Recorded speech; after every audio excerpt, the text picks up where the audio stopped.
Welcome to the Survivalist Podcast with Mark Buhali, Doc Montana, and Matt Gould. In each episode of the Survivalist Podcast, we look at different events and catastrophes that could happen to you.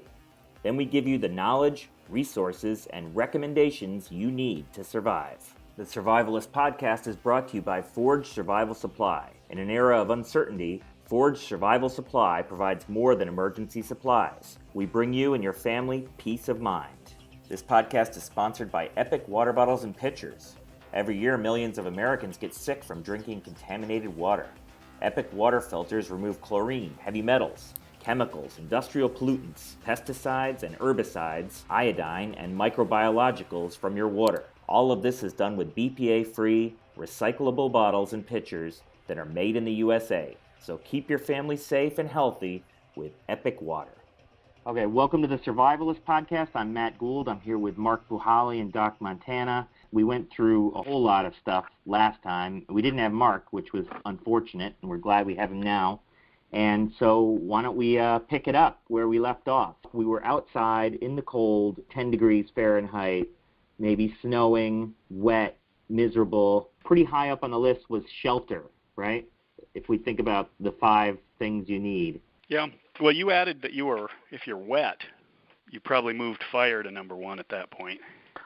Yeah, and getting out of those wet clothes, because it's one thing to be cold, it's one thing to be wet, but it's one thing to be cold and wet. And of course, in a 10-degree environment, or even something warmer than that, you could definitely get obviously exposure injuries and hypothermia, which in a survival situation is going to be very bad, because if you get hypothermia and you can't think logically, then you're more than likely going to be dead or a popsicle. So what do you do then? One thing I heard about was, I read a lot up preparing for this, and a lot of people say don't sweat. Whatever you do, don't sweat. What's Correct. that about? So I'll give you an example from, Marine Corps.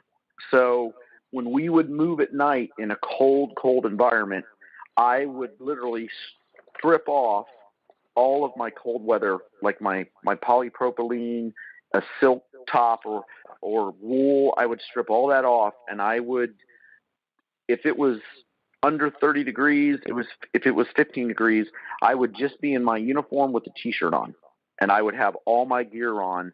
And so if I sweat profusely, I'm not soaking what we call in the Marine Corps our warming layers, because once those get wet, and if you're cold and wet, trying to sleep, you're going to freeze. You don't want to get your clothing wet, because once it's wet, you're kind of done. You have to dry it out. You have to dry it out with a fire. But regardless of how cold you are, if you're moving, you don't want to have all those warming layers on. You want to just suck it up, and you're going to create enough body heat from exertion to keep you warm while you're moving. Now, that's not to say don't put anything on your extremities, like your ears, your nose, your hands, but you don't want your inner core part of your body to be soaking wet in all those warming layers. I wanted to add, and I'm sure Mark, can relate to this. A lot of folks, once they start sweating, they often dump too much too fast, and then they end up cold. They take their hat off, their gloves off, they unzip their coat, maybe take their shell off, because they were all of a sudden too hot, and now they're all of a sudden too cold. So you want to do things in smaller steps to let your body adjust. And Mark mentioned your clothes freezing. There is actually a drying technique. If it's really cold, let's say you take off your shirt, put your coat back on, let your shirt freeze, and then try to break as much ice off it as possible. Well, that ice was the water. The water was what was making it wet. So you're actually freeze drying your coat, or your shirt, So there's some techniques there. That's incredible. So let's just, to move it on, let's say that you've managed to find a dry spot, and you have to think about long-term time out in the woods, out in the wilderness, and you have to build a shelter. What are some types of snow shelters you could build? The concept of shelter is uniform. You're separating your personal space, your bubble, from the rest of the world, whether you use snow or bricks or, steel and glass in your neck of the woods. But the idea behind a snow shelter is you're using snow as the product, the building product. And so there are a couple of ways. If you're just using raw snow, You can look for an existing space. Tree wells are pretty common because Yep. a lot of places the trees will actually break the snow, so there's a hole under it. It usually kills skiers because they fall upside down in it and they suffocate, but you can actually dig into those using natural things along hills or rock faces, things like that. Sometimes there are drifts, and those make really good beginnings of snow shelters, or you just start digging in. But the key element with a snow shelter is you're using snow as the insulation. And so the snow is going to behave according to insulation rules. Oftentimes, if you can, you want a little fire inside your snow shelter, so you want to build it multi-layer. And most times 3 would be ideal. The fire's at the highest level with a vent above it, and then your space would be in the middle, and then the door would be on the lowest level. So if you think about it, if heat rises, basically you're going to fill the bubble of snow with heat.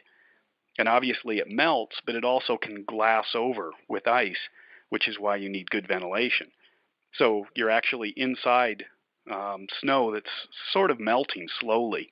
You want to make sure that the snow melt, the water can get away so it doesn't soak you, but it actually can be, quite nice inside something like that. And then you'd want to block off the door in a way that you could actually get out, if in an emergency, but not let too much of the weather in. So if you dig a snow cave with your shovel, bring your shovel inside the snow cave. Don't leave it outside. And think about where you're building your cave and your hooch, to say, with the snow. You don't want to be in a avalanche prone area if you're on the side of a mountain. And of course, Doc, like you said, we're talking about cold environment, and same thing with the concept of any shelter. You want to protect yourself from the elements. So if it's blowing 1,000 miles an hour, again, that wind is going to zap your body heat from you. So you want to find an area that's going to, if it's natural, like you said, rocks surrounding a rock face, a wall, a cave, anything to get you out of the elements.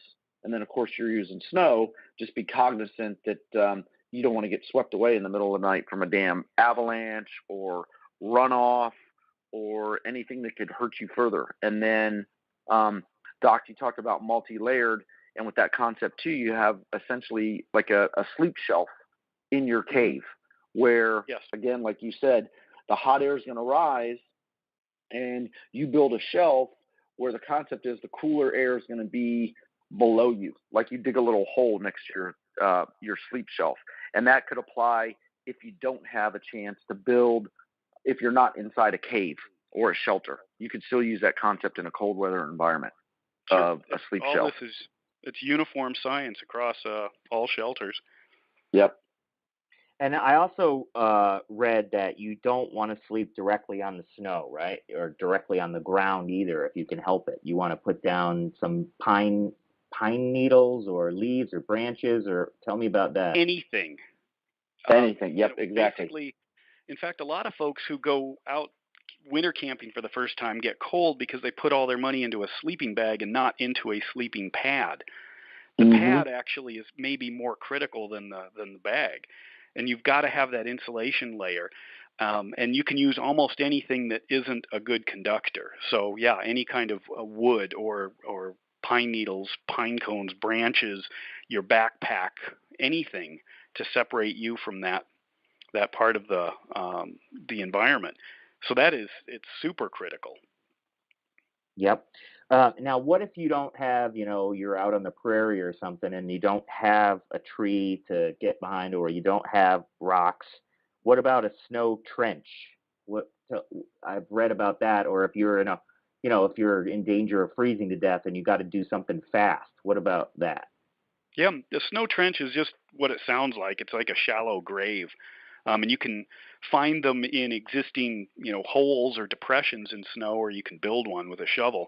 And the idea is you lay down some sort of an insulative material, whatever you've got, and then you lay down inside this trench. So you're filling a very small space, and then whatever you've got to cover you. Snow trenches, if you have a tarp, that may be one of the best options. But honestly, if you're by a road or anything, a natural borrow pit or ditch can. Yep, or a culvert. Go ahead. You could get in one of those. Culvert. Oh, perfect. Watch out for other If- critters that have already crawled in there, though, to Right. do the same thing you're doing.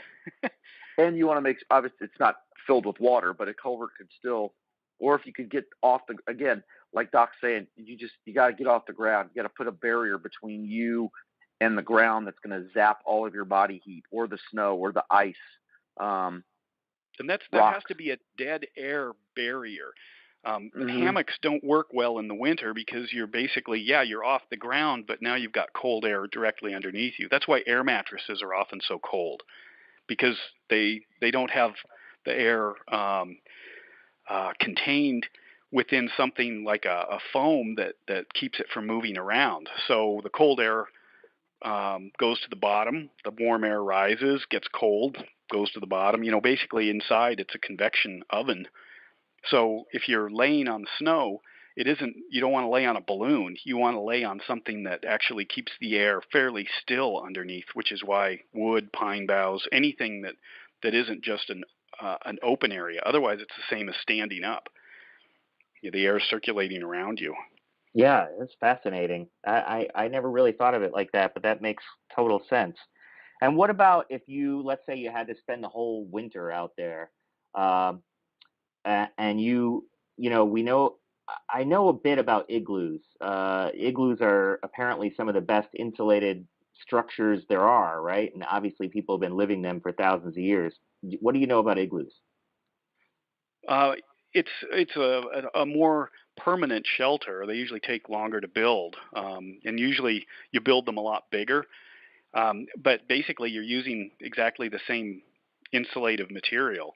Generally, you want a harder snow, so sometimes you'll want to dig down to firm snow and then use a saw to literally shape out the blocks.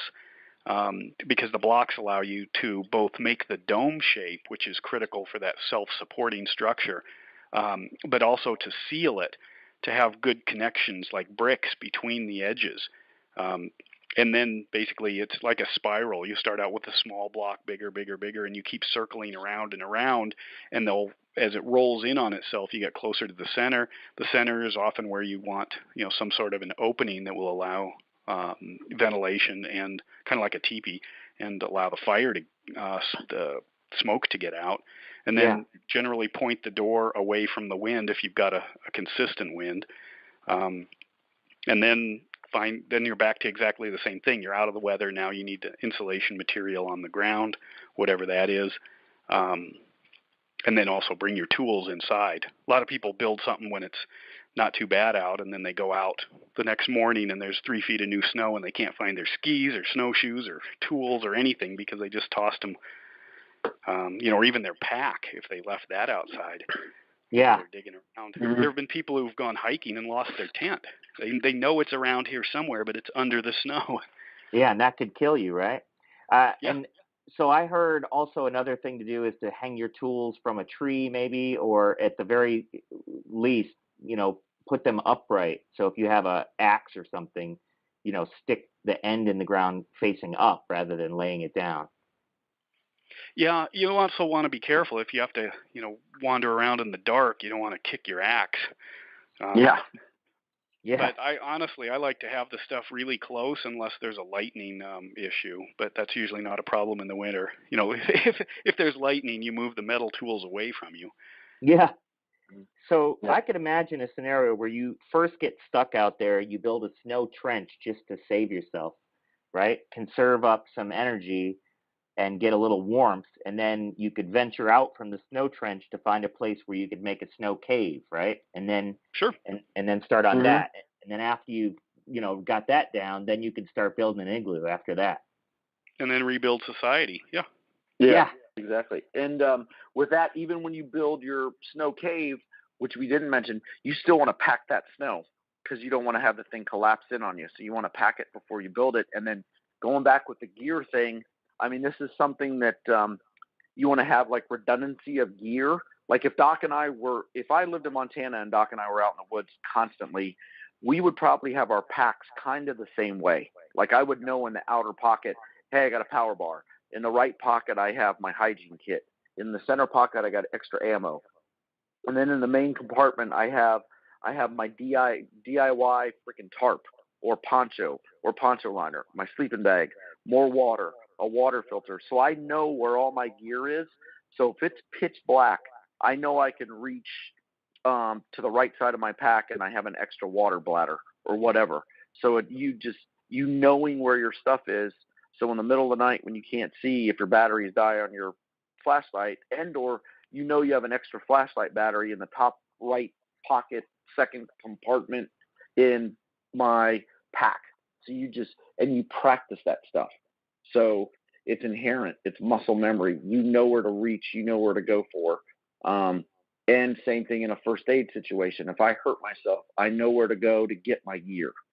And you don't want to forget shit. It's basic, but like Doc said, people lose stuff all the time, or they leave their campsite and they leave their gloves when it's 15 degrees out because they forget to put them back on.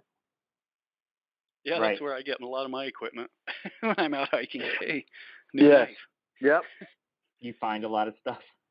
Oh, it's all over the place. Yeah. A lot Well, of it's and that mine, you got to too. be a scavenger, kind of a scavenger hoarder of, not hoarder in the excessive amount, but I would acquire gear all the time and make it my own, from stuff that I'd find or that could be useful in a survival situation. Yeah. Yeah, one of the things is you get creative too with what it is. I know that a lot of people on their survival list, they have like extra socks. Well, socks work for all kinds of things. Um, Mittens is a common one. In fact, sometimes people have extra socks but no gloves, and it's like, well, use your extra socks as gloves, and it's like, well, they're not gloves. Well, you make up the rules here. Anything can be a hat. Wrap it around your head, whatever it is. And even the order of things. Maybe you put your Gore-Tex park on first and then your other stuff, because wind isn't the issue. You're trying to contain bleeding or something.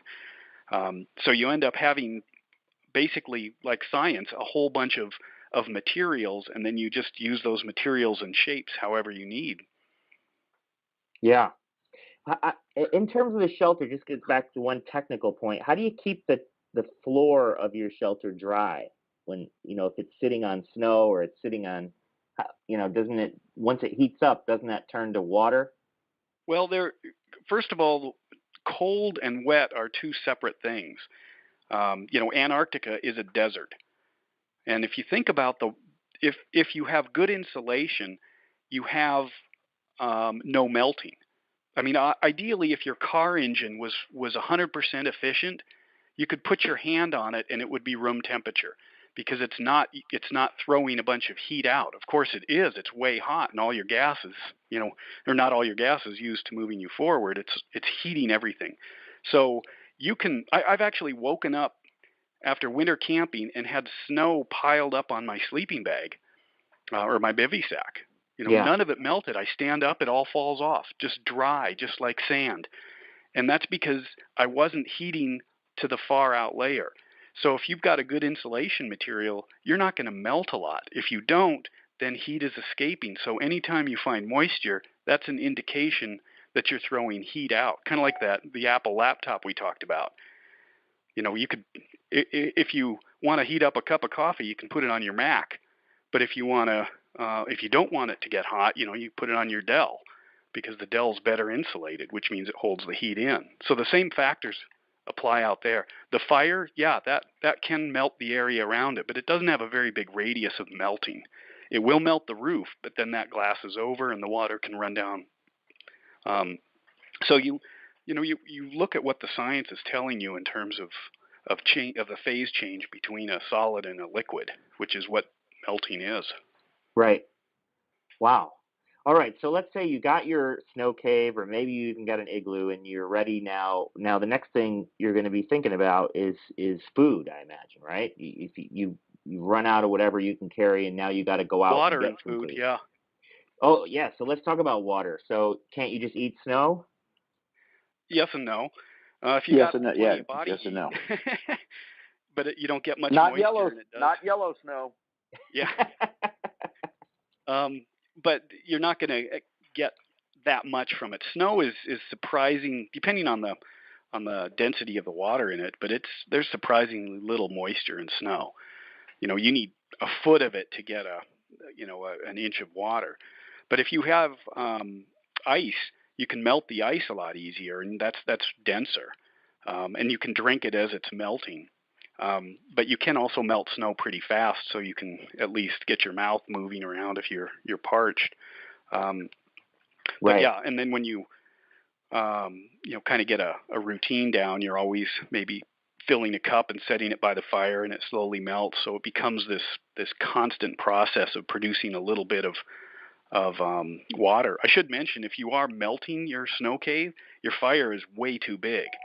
You're just trying to take the edge off it, not turn it into a sauna. So, right. A candle can even provide some additional warmth in a cave. And then also for the snow thing, if you have your Nalgene bottle, your canteen, and if you're not that cold, you could fill it with snow and put it either next to your body too, if you're moving, and that could help melt the snow so you could drink it. Yeah, but once it's melted, keep it in your sleeping bag with you, because otherwise it'll freeze and you'll have to start the process over. Yep. Right. And I read that you could also just make snowballs if you're going to melt it, right? Like instead of just scooping a bunch of, let's say you have a little tin can, instead of just scooping a bunch of snow in there, you make really hard pressed snowballs and then put them in there and then melt. Yeah, that actually is where you're increasing the density. You're removing air, so you have more water per unit volume. Okay. So now you have your home, you have your shelter, you have your water, and you don't get that thirsty in the winter, right? So you've got to like force yourself to drink.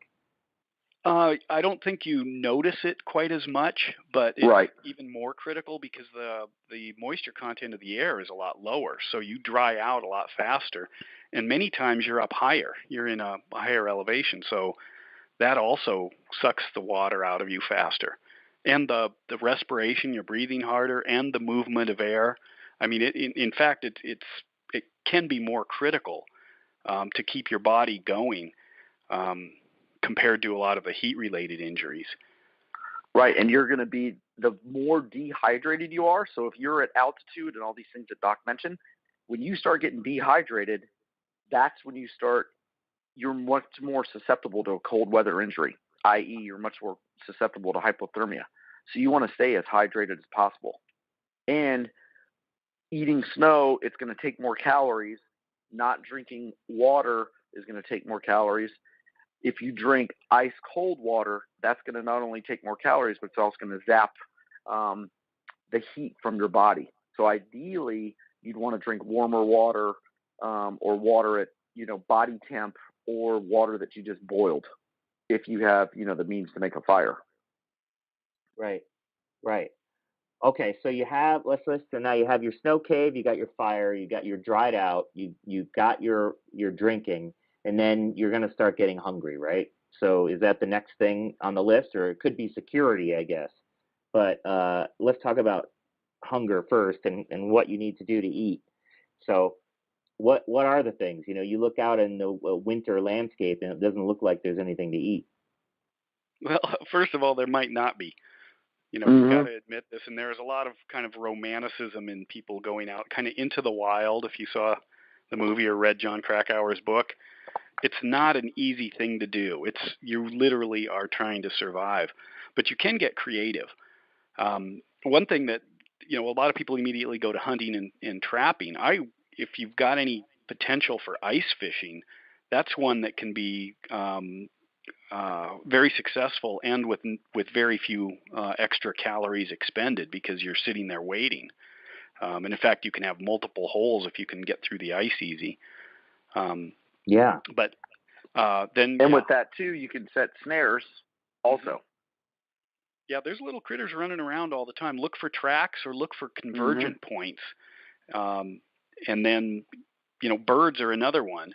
If there's any way to, ducks, geese, crows, even some birds of prey, if they're after something. It's kind of hard to do. I don't know if you like before, you might have a weapon with you. And then don't waste the heat.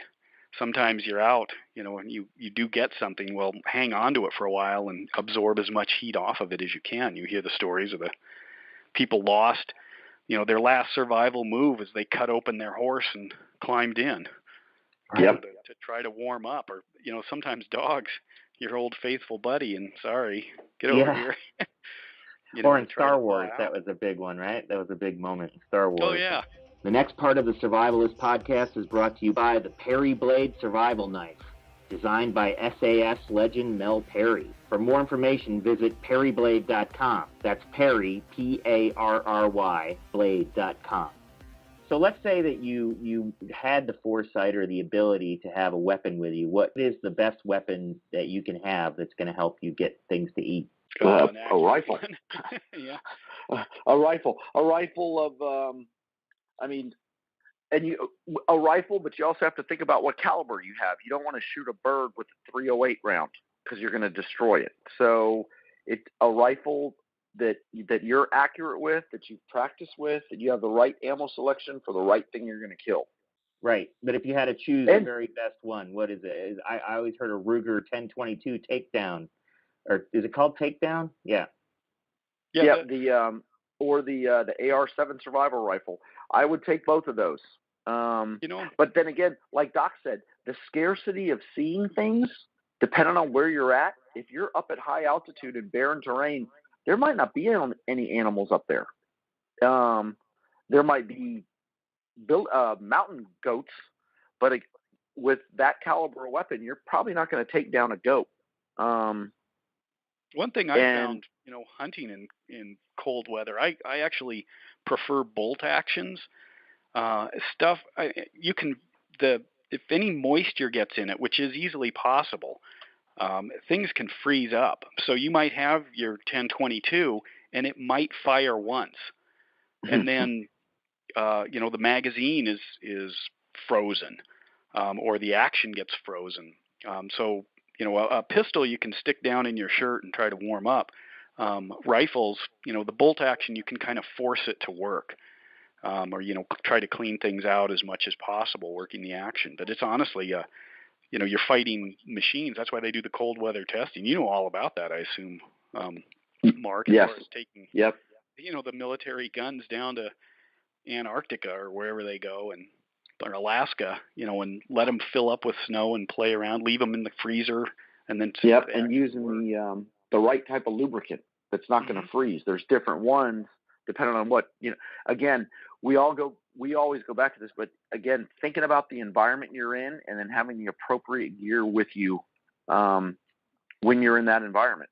Like winter right now, I'm not going to go, and the right ammo, the right caliber of weapon, the right redundancy of gear and weaponry. Yeah. Well, it seems to me like a 22 has a huge advantage of not being as heavy to carry around with you, the ammo, right? Yeah, because yes, and you can carry a ton of ammo. Yeah. Is there? And then, so what if you had no firearm? Is there any? I mean, I guess you could make a sling, right? Hope to get something that way. Yeah, that's where those skills are kind of lost on most people, and you're going to end up. You got to do the accounting of the calories. You can spend a ton of energy trying to do something with very little return. Spears, snares, trying to make your own bow is always possible, or an atlatl or something, but you probably should have those skills well before you're trying to do them in the cold. Yeah. Stuff doesn't work very well. Right. I know a lot of instructors in the military. Like I discussed survival, but I wasn't a SEER school instructor, so survival, evasion, resistance, and escape school. But I know some. And one of my buddies is like, a lot of students would always try to make a bow and arrow, and every one of them failed except one of his students making a bow and arrow that no shit shot, that the bow was constructed so well that the arrow had enough velocity to stick in a tree, and all the other ones, hands down, they pretty much made pieces of shit and wasted their time and effort to try to make a working bow and arrow in a survival situation. Right. So like Doc said, again, you got to practice your trade. You got to practice your skills. If you're going on an expedition with your family on a camping trip and you haven't used any of this stuff, you could be setting yourself up for failure and hardship and injury and worst case death. Yeah. So maybe if you only have time, most of us have jobs and we live, I'm in New York. There's no way I can go out and practice this stuff easily. Would you say that trapping and snares are maybe the best thing to learn that give you the best return on it, or second to ice fishing? Yeah, you can practice those in an apartment. Yep. Building them. That's often the biggest part, is trying to get it right, not necessarily making sure that it actually kills something or traps it. So building rockfall traps and actually being able to get the trigger mechanism to work, and working with the wire to make a snare loop and then attaching it to things. You should be able to set that all up in your apartment, or your house, just as well as you could outside. Outside, then you have to look for what's going to make that animal stick its head in a loop of wire. So that's where the knowledge comes in, and you can combine those pretty well outside. I mean, you can look and say, okay, I see squirrels running up and down that log over there. That's where the squirrel snare goes. Or I see the tracks over here. I'm going to put a deadfall trap there. Things like that. Well, read the signs. Yeah, look at the terrain. Look for the animal sign. You could make a bird trap, but that's a lot more intricate than tying a snare. But again, practice and perfect practice is going to help you in the long run. And again, it just all goes back to everything we talk about. It's the preparedness and thinking these scenarios through, and having the gear with you to make traps and snares and conserve that energy and stay warm. Which is why, and you asked about the rifle, a 22 can be a very good choice, because it's lighter, it's easier to manage. That's obviously, you're expending calories when you're carrying around an 8-pound rifle. But then also, for every deer or for every larger critter, there's going to be thousands of smaller ones, hundreds of them probably at least. So you may end up with 5 small squirrels rather than one badger or something else. So your chances, you're basically going to be eating out a lot. Little tiny things, a bird here, a crow, a pigeon, a mouse, whatever. And the 22 is going to be much more effective for the smaller game as far as damaging the thing, and carrying enough ammo that you can do that. Versus the deer, which they're pretty smart. They're not going to want to get too close. But then you might also be catching a lot of tiny perch or bluegill or wherever you happen to live in the ice. So you're going to be eating these, 1 or 2 bite fish.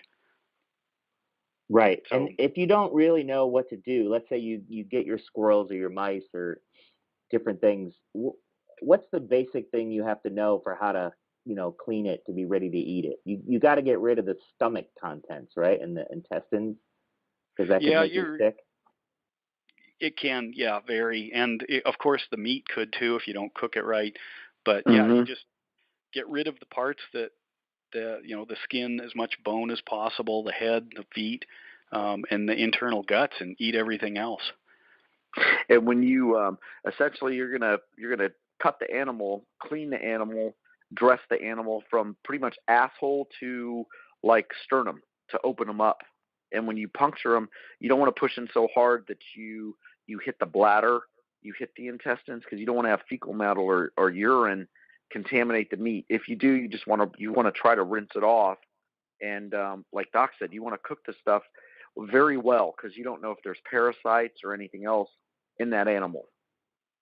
Right. So just really eat everything well done. What about the fish? Just do you like have in the to, movies. What's that? Where just like in the movies where you see the whatever it is rolling around on the spigot over the campfire, turning black. Right. And what about fish? If you were in a quick, if you were starving, can you eat the fish raw, or do you have to cook that? If you're starving, you can eat anything raw. You're basically going to get sick later usually. I mean, clean and raw are different things. So, I mean, you might get intestinal parasites, but that's not going to do anything to you for a few days at minimum, and it might be quite a while later. But you can. And with that too, even drinking water, as long as it's not poison too. If you got a drink, and I know we're talking winter, same thing. You might not get sick for days or a week or 2 weeks. Yeah. Right. So that's how you keep going. And then what about, are there anything out there like plants that you can eat? Definitely. One of the things you got to remember is if you eat a solid protein diet, there is a thing called protein poisoning, and that can hit, in a week or two. So if you're pretty much eating, fish and deer and birds, you're not getting what you really need for a balanced diet, and you can actually build up, the toxic levels of protein. So what you need to do is supplement it with other things. And yeah, then it kind of depends where you are. There are some good guides to, what's edible in different places, but there's a lot of plants and grasses that, in an emergency, you can eat. Sometimes cooking them down, can break up the cell walls in the plants, which allow it to be eaten a little bit more easier than, straight out of the ground. And pine needles are great too for a tea to make. I mean, I don't know if I necessarily want to eat pine needles, but you could certainly boil them for a really good tea. For food, fire, shelter, water is going to give you a warm and fuzzy, and then of course getting something hot in you is going to be good. But like Doc said, look at again, checking the guides and North American edible plants and what environment are going to be in. And again, practice going back to the into the wild. You don't want to eat the wrong damn root or wrong plant and have it poison you and kill you. You want to practice looking at the plants you can eat and practice looking at the ones that are going to kill you or make you sick or irritate the hell out of you. And should add at this point, going back kind of our car scenario. For cold weather food that you can actually leave in the car, but then has high calories, high nutritional value for what you might end up with, would be to have a big bag of nuts, chocolate bars, hard candies. We talked about energy bars, even, honey and syrup. If you had a deer, down you were going to eat for a while and a big bottle of maple syrup, I mean, you're in good shape for a while now, a lot longer than just the deer alone. So you can literally go out and just go to Costco or something, buy a big bag of almonds, a big bag of walnuts, and not only do you have a little extra weight in your car now, but you also have some survival rations that don't care about how cold they get. Yeah, yep. Very nutrient dense foods, and if you have those, if you eat those before you go to bed, especially like a very calorie-rich, carbohydrate, fat food, it's going to help keep you warmer at night also.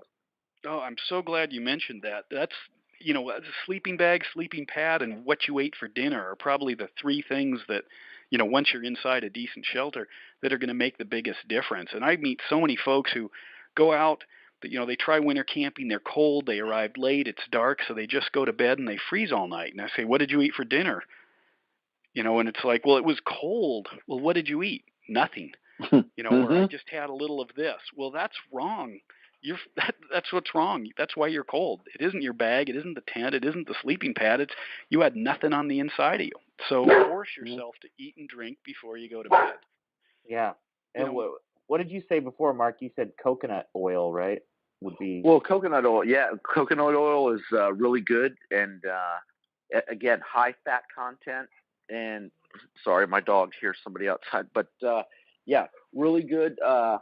But it's harder. It could be harder to carry, but you could have a jar of that. And remember, the caffeine, alcohol, all that stuff. If you are doing winter camping, that's going to dehydrate you, and that's going to make you colder. Even though taking a shot of whiskey sure does taste good when it's 15 degrees and you're sitting by a fire, it's going to vasodilate you. It's going to dehydrate you, so you could get colder. So you want to balance that with a high fat carbohydrate content food. Right. And that made me think, your dog made me think, just to move on, because I want to make sure we get to everything. I spent some time with a guy who trained high-end gun dogs, and he did a lot of winter uh, hunting with the dogs. And he talked about what he would do sometimes to sleep is dig a hole down in the snow and have the dogs lay on top of him. I remember Sure, that. that's where Three Dog Night came from. Yeah, that's we went. When was it? Not last year. I think last year or year before last. We had a really really cold spell here in November, and so literally like sub 30 temperatures in Texas, which is, I mean, that's frigid for a lot of Texans. But my buddies and I, we went to this place. It's called the Hill Country Natural Area, and it's a big park by Bandera, Texas. And we camped out on a Friday night, and then my buddy and I went and ran like 16 miles on Saturday. But I had my dog Benny with me, and we went to bed. It was 30ish, and woke up at 4:30. It was 28 degrees, but he was snuggled up right next to me, and we were both keeping each other warm. And I started off with like a bivy sack, and I soon like woke up at midnight and was in a much thicker sleeping bag. But I did go against what I just told you, because we drank a lot of whiskey before the run in the morning, so I was a little bit chilly, but it was all good. Well, you got to have something to live for too. It's not all about survival, right?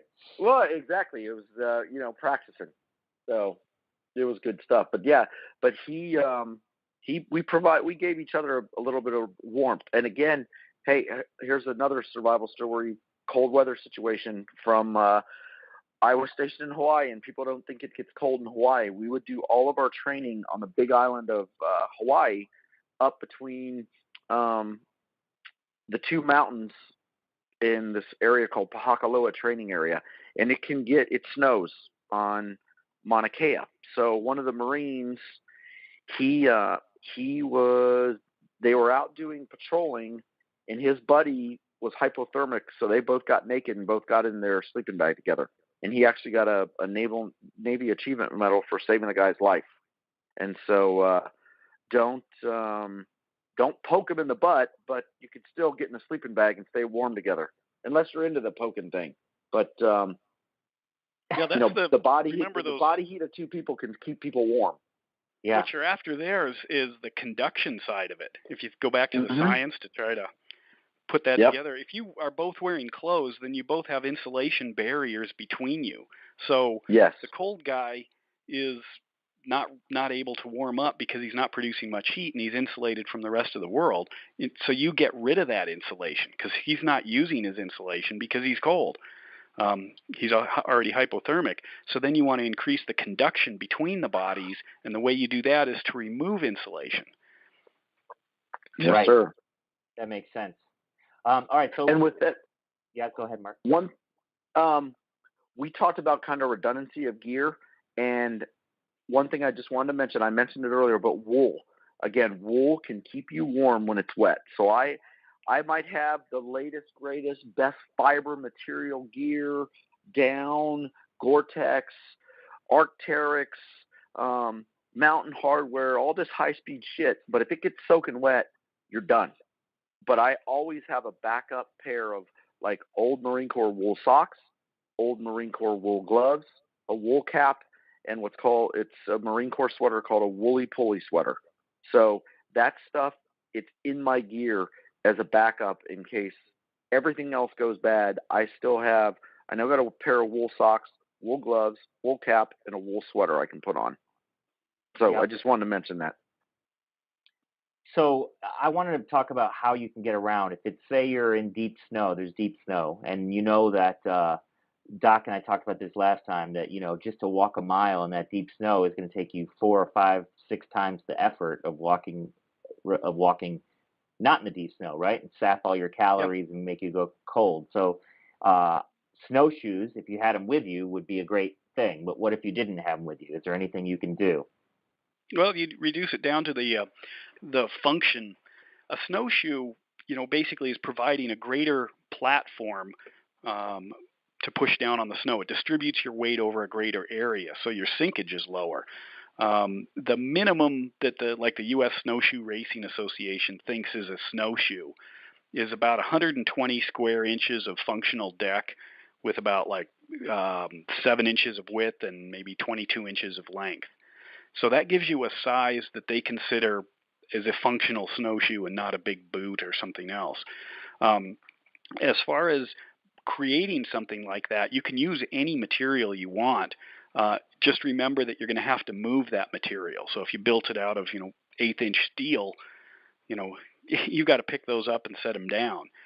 So a lot of times people go with the lighter membranes, and you can stretch about anything over a frame. So what do you have to work with that might act as a frame or might be thin and act as a larger surface? And there are car parts that you can use, the springs out of the seats, the seat backing material, and somehow you have to attach it. A snowshoe is basically a frame decking, which is the material inside that pushes down on the snow, and it doesn't have to be solid. It just has to be fairly dense. I mean, you could kind of like a tennis racket if you think of which people have built snowshoes out of those, but they're pretty small. And then some sort of a binding, a way to attach it to your foot. So if you think about those three things, the sky's the limit in terms of what works like that. You could use bark, you can use wood, branches. You could, go down to when you're a creek and get the birch and just circle it like you see sometimes artwork, and just create a platform and then somehow tie it to your foot, and you've got a snowshoe. You will fall, even if you had, custom-made snowshoes. You're going to end up in the snow. So poles are often the next thing. Once you've got any kind of a larger platform, get some kind of stability using your arms. So, obviously you'd use ski poles or something else if you had them, but you can get branches, and then you might even put some sort of decking material on the bottom of those. Even if it's a piece of bark just kind of wedged on there, because they will drop down. Just a branch will stick down into the snow, which can throw off your balance, and now you're in the snow. And oftentimes, if you've got homemade snowshoes, you're going to end up breaking them. So then there's that. And then, another thing would be to try to build something that looks like a ski. It doesn't actually have to slide like a ski. That's high tech. Yeah. But, you're standing on branches. That's often people would do that crossing frozen rivers or frozen lakes, literally attach branches to them. So as they're walking, they're distributing their weight over a greater area. So it isn't just snow, it can also be ice. Right. But, all you have to do is look for some sort of a platform, whatever you've got to work with, and then attach your foot to it however you can. Ideally, you'll get some rotation. Snowshoes have a binding that actually allows a pivot point under the ball of the foot for a more natural walking. Yeah. But, you're talking survival. So what do you have that you could walk on? And then it would have to be just big enough to make a difference. The more weight you carry, or the heavier you are, the bigger the snowshoe you're going to need. Yeah, if you're a fat fucker, you better have a wide platform. Yeah, you're talking 3 feet. But you should be good. You have a lot of insulation. You could be out there for a while. So yeah. Sorry, I just had to add that in. Yeah, no, I love that. Yep. Hey, fat dudes, you can withstand the cold a lot more. The more you approach a sphere, the better you are at retaining energy. Yep. Simple is that physics. Right? So is that Surface true is that true that fatter people keep warmer? It's a surface area. Well, assuming the exact same insulation and environmental conditions, yeah. That's if you look at a deer or an elk or something that's adapted to living where it's cold, or any of the small animals, they're basically a ball with some legs sticking out. Whereas if you're a desert animal, you don't want to be this spherical object, because it's a volume to weight ratio basically. You want to be spread out so you can dump the heat. So, obviously if you're fat for other reasons, really out of shape, that's why people die shoveling snow in front of their house. It's the first time they really are exerting themselves beyond, normal life activities. But, if you're just a big guy, yeah, honestly, you do have an advantage in some ways. That's why most people's wives are so cold at night. There's nothing there to No fat to keep 'em warm, I guess. Did you guys mention last time keeping something on your head? Because 20% of our heat goes out of our head. So you always want to try to keep something on there, barring, of course, if you're moving too much, if you're moving a lot. But if you're sitting still, if you're moving around very slowly, you want to have insulation on your head because 20% of the heat comes out of your head. I'm sure you guys probably mentioned that on the first one. We did. We talked about it.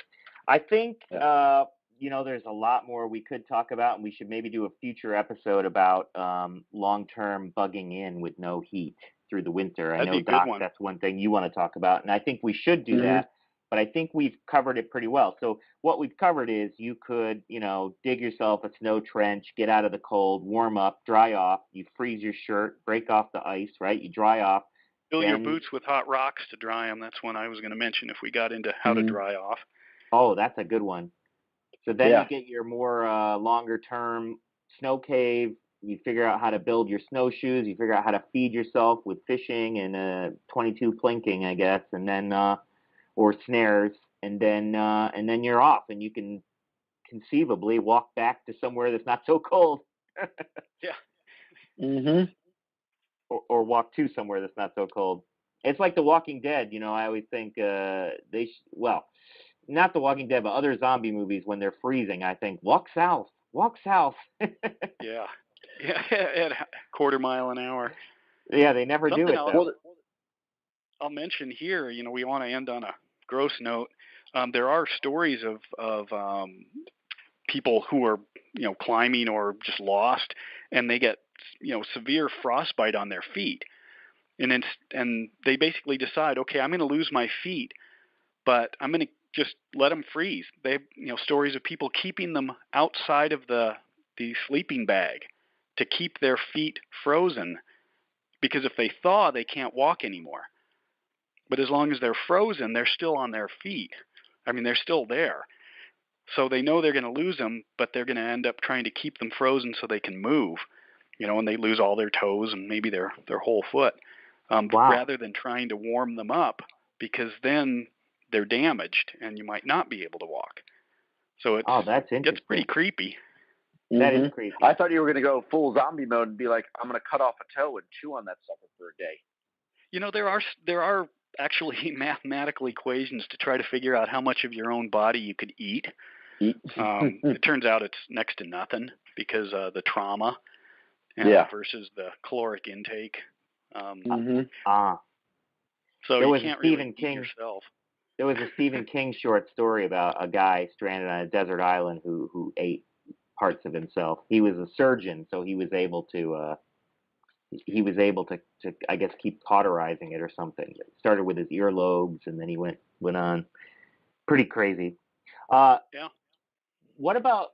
That's perfect. I think we hit it. I was going to ask you about that guy in the Everest movie that fell asleep on Everest for, he thought he was dead and laid there for 2 days, basically with no protection or anything, and then after 2 days of it, literally 48 hours, I think, was somehow able to get up and walk back to camp.